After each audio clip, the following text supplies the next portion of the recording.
तो और भाई लोग, क्या हाल चाल है। तो पिछले एपिसोड में हमने देखा कि एक पेशेंट की तबीयत खराब थी, वो हॉस्पिटल में एडमिट था और जिन्हों ने उसे एक दवाई दी थी और वो उसे पीता है और वो सो जाता है। उसके बाद हम देखते हैं कि एक मोनार्च खड़ा हुआ है और वो बोल रहा है कि मेरा नाम एंथ्रेस है और वो बोल रहा है कि मैं पहला मोनार्च हूँ जो डार्कनेस के द्वारा जन्म लिया हूँ। देखा जाए तो मैं सभी मोनार्च में सबसे स्ट्रॉन्गेस्ट मोनार्च हूँ और ये कोई और नहीं भाई लोग, ये शैडो मोनार्च ही है। और फिर इसके बाद हम देखते हैं कि इस मोनार्च के पीछे बहुत सारे ड्रैगन होते हैं और फिर वो बोलता है कि मुझे सभी कोई ड्रैगन किंग के नाम से जानते हैं। और शैडो मोनार्च अपने मन में सोच रहा होता है कि ये तो एक सामान्य दिन था और हम लोग डंजन में जा रहे थे 10 लाख सैनिक के साथ पृथ्वी पर हमला करने के लिए, और वो सभी डंजन में जाते हैं। और शैडो मोनार्च जब जागता है तो वो पाता है कि वो किसी इंसान के बॉडी में है जो कि कोई और नहीं बल्कि संग जिनू है। और शैडो मोनार्च आईने में देखते रहता है अपने आप को, ये लड़का कौन है, मैं इस पतले से बॉडी में कैसे आ गया। शैडो मोनार्च बोलता है कि इसका चेहरा शरीर वगैरह तो कुछ अच्छा है ही नहीं और इस ह्यूमन का नाम संग जिनू है। और शैडो मोनार्च को ये भी पता चलता है कि ये साउथ कोरिया में है, ये एक हंटर का काम करता है और ये ई रैंक में है। ये बंदा तो जितनी बार डंजन में जाता है उतनी बार मरने की कगार में आ जाता है, लेकिन उसने हार नहीं मानी अब तक। ये हर बार डंजन में जाता है और हंटर का काम जारी रखता है। अच्छा, इसकी वजह उसकी माँ की बीमारी है जो इसको ठीक करने के लिए ये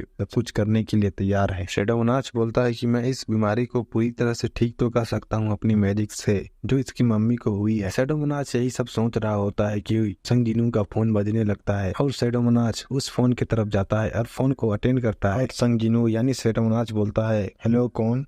और वहां से एक लड़की की आवाज आती है, संग जिनू तुम कहाँ हो, यहाँ पर ऑलमोस्ट रेड होने वाली है, हम लोग डंजन के बाहर हैं, तुम क्या आज भी फिर से लेट करने वाले हो। उसके बाद शैडो मोनार्च उसे बोलता है कि तुम कहाँ पर हो और वो अपने मेडिक से उसकी लोकेशन का पता लगा लेता है। और वो लड़की बोलती है क्या क्या बात कर रहे हो। फिर शैडो मोनार्च बोलता है मैं यहाँ आ गया। उसके बाद हम देखते हैं कि शैडो मोनार्च उस लड़की के पीछे आ जाता है और उसे बोलता है कि अब बोलो क्या मैं लेट हो गया। उसके बाद हम एक कॉफी शॉप देखते हैं जो कि हंटर लोग को कॉफी पिला रहा था और संग जिनू वहाँ आता है और उसे बहुत लोग हाय करते हैं, यानी कि जो संग जिनू के फ्रेंड्स थे वो उन्हें हाय बोलते हैं। और संग जिनू यानी कि शैडो मोनार्च अपने मन में सोचता है कि ये तो कौन है, ये अजीब थे। कॉफी शॉप में कॉफी भी खत्म हो गई थी, वो वेटर एक कॉफी पकड़ा था, वो भी किसी ने उसको पहले से ही बुक कर लिया था। और संग जिनू वहीं पे जाता है कॉफी मांगने के लिए और कॉफी बेचने वाला वेटर बोलता है कि आज कॉफी खत्म हो गई, ये लास्ट कॉफी है, ये किसी और ने खरीद ली है। ये तो शैडो मोनार्च है भाई, ये कहाँ मानने वाला था। उसने उस कॉफी को झट से छीन लिया और फिर वो पीने लगा उसको। उसके बाद उस गिलास को दबाकर बहुत खतरनाक हंसी से हंसने लगा। तो उन लोग को बोला कि मैं तो सबसे बड़ा ताकतवर हूँ, मुझे तुम लोग कैसे रोक सकते हो, मैं ही पीऊंगा, मैं एक मोनार्च भी हूँ, ये अपने मन में सोचने लगा। उसके बाद सभी हंटर जो जिनू को जानते थे वो सब बोल रहे थे कि आज जिनू कुछ अलग बिहेव कर रहा था, क्योंकि उनको पता नहीं था कि शैडो मोनार्च उसके अंदर है। उसके बाद वहाँ पे एक लड़की आ जाती है जो कि ली जूही होती है और वो बोलती है कि तुमने फिर से चोट खाई है, तुम्हारे शरीर में देखो कितने चोटियां आई हैं। उसके बाद जूही यानी कि ली जूही उससे पूछने लगती है कि क्या हुआ, तुम्हें इतनी चोट कहाँ से आई। इसके बाद सभी डंजन के गेट के अंदर जाने लगते हैं और फिर उसके बाद हमें संग जिनू और ली जूही को दिखाया जाता है। और संग जिनू अपने मन में सोच रहा था कि ये प्लेस तो कुछ अलग ही लग रहा है, इसके अंदर कुछ तो गड़बड़ी है, इस डंजन को रूलर ने ही बनाया है, लेकिन इसके अंदर से बहुत खतरनाक एनर्जी आ रही है, मुझे जाकर इसको चेक करना पड़ेगा। और वो अपने हंटर ग्रुप के लीडर से बोलता है मैं अकेला जाऊंगा। और हंटर ग्रुप का लीडर बोलता है ऑफ कोर्स तुम जाओगे, लेकिन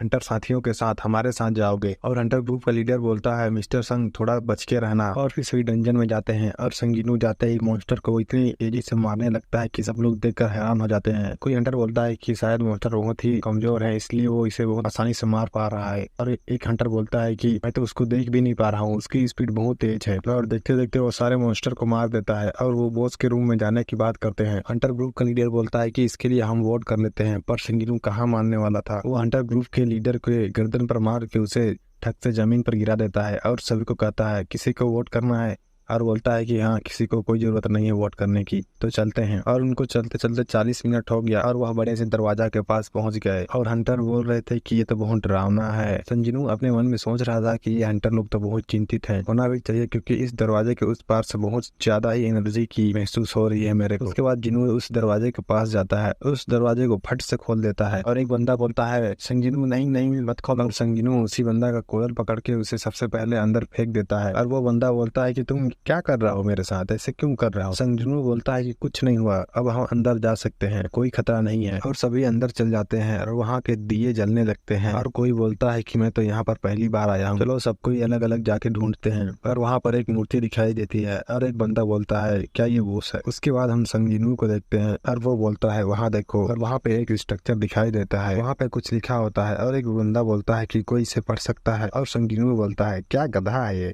इसको पढ़ना भी नहीं आता है क्या, या फिर मैं सिर्फ इसको पढ़ सकता हूँ? ये तो इस टेम्पल का लॉ ऑफ कॉर्नेशन है। इसके बाद ली जुई संजीनू के पीछे कपड़े को पकड़ती है और बोलती है उधर देखो, वो क्या बहुत बड़ा स्ट्रक्चर है, बहुत बड़ी मूर्ति लग रही है। उसके बाद जिन्नू उसके हाथ को झटक देता है। फिर उसके बाद हमें यहाँ पे जो लिखा हुआ है वो नियम को दिखाया जाता है। फर्स्ट नियम है गॉड की पूजा करो, और सेकंड नियम है लॉर्ड को प्रेयर करो, और थर्ड नियम है अपने आप पर भरोसा है उसको साबित करो। और ये सब नियम को जो नहीं मानेगा वो यहाँ से बाहर जिंदा लौट कर नहीं जा सकता है। और उसी समय एक मूर्ति जाग जाती है, उसकी आंख चमकने लगते हैं। ये देखकर सभी चौंक जाते हैं, सभी डरने लगते हैं। और फिर उसकी आंख से बहुत बड़ा लेजर यानी बहुत शक्तिशाली लेजर निकलने लगती है और उन पर हमला कर देती है। और संजीनू सबसे आगे आता है और बहुत ही क्रीपी तरीके से बोलता है तुम इस तुच्छ शक्ति से मुझे क्या ही हरा पाओगे। और वो लेजर को अकेला ही रोक लेता है। और हंटर ग्रुप के सभी जिन्नू को ऐसे लड़ते हुए देखकर सभी घबराए हुए थे, सभी चिंतित थे कि ये कैसे कर रहा है ऐसे। उसके बाद वहाँ पे जितनी भी मूर्तियां थी वो सभी जागने लगती है और वो सभी हंटर के पीछे जाने लगती हैं। वो हंटर को मारने के लिए पीछे दौड़ाते हैं। उसके बाद जिन्नू उन मूर्तियों को मारने लगता है और बोलता है क्या बेकार मूर्तियां हैं, ये तो बहुत ही कमजोर मूर्तियां हैं, इनके पास तो ज्यादा शक्ति भी नहीं है, इनको तो मैं बहुत आसानी से मार दे रहा हूँ। और देखते ही देखते संजीनू वहाँ के सभी मूर्ति को मार देता है और वहाँ पे जो नियम लिखा था वो मूर्ति जाग जाता है। और वो बोलता है यू बास्टर्ड,